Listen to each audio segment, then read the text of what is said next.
Mbolo, mbolo, mbolo, mbolo, batek à tout le monde. Locuteur n'est plus à présenter, il n'est que votre humble serviteur, la voix des sans-voix, la voix des opprimés. Qu'est-ce qui est murmuré au Mapan aujourd'hui? C'est cette affaire de chômage, c'est cette affaire de travail. Son Excellence, M. Brice Clotaire Oligui-Nguema, président de la République gabonaise, chef de l'État. Monsieur le Président, il est inconcevable que maman a vendu le manioc au petit marché d'Akwakam toute sa vie afin de pouvoir m'envoyer à l'école. J'ai terminé les études du CP1 jusqu'à obtenir mon bac, aller à l'université, tout faire à travers le petit commerce de maman. Après avoir eu à parcourir tout ce cursus scolaire, je reviens au quartier, revenir vendre la tomate avec maman au petit marché.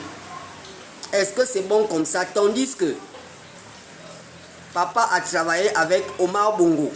Le fils a travaillé avec Ali Bongo. Le petit-fils vient travailler pour vous aujourd'hui. On a l'impression que le travail au Gabon n'est que pour une panoplie de personnes.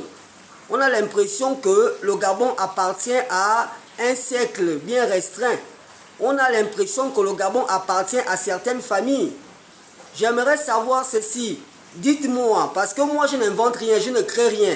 Je vous ai dit que lorsque c'est bon, je dirais toujours que c'est bon. Lorsque c'est mal, je dirais que c'est mal.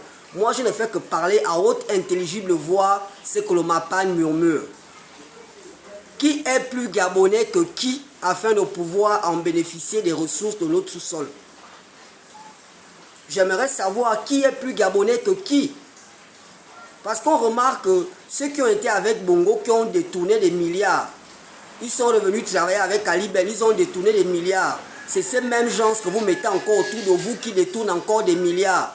Pendant que le Gabonais est là en train de mourir à petit feu.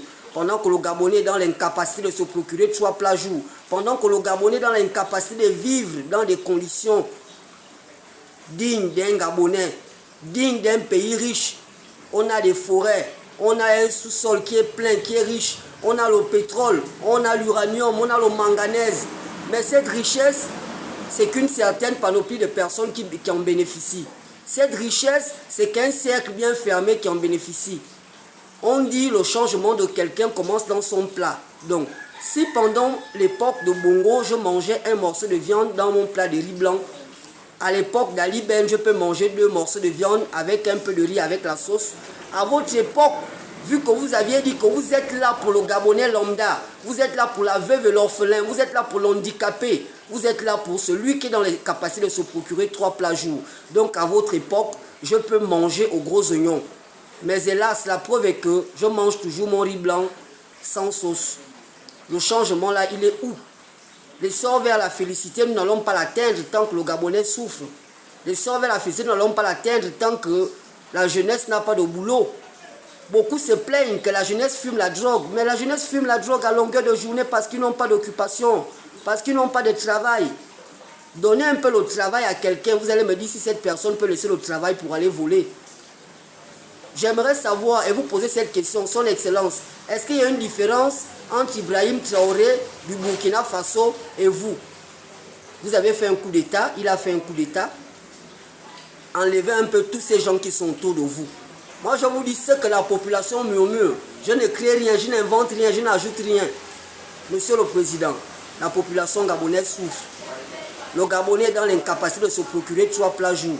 Les 7 milliards que vous avez laissés dans chaque province afin d'alléger les conditions de vie des populations, rien. Ce sont ces mêmes gens qui ont toujours pris, qui ont toujours partagé cet argent.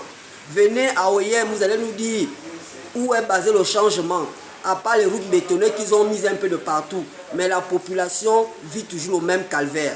La voix des sans-voix, la voix des opprimés, celui qui parle à haute intelligible voix, c'est que le Mapan murmure, l'interface entre les plus hautes autorités et le Mapan. Je vous remercie.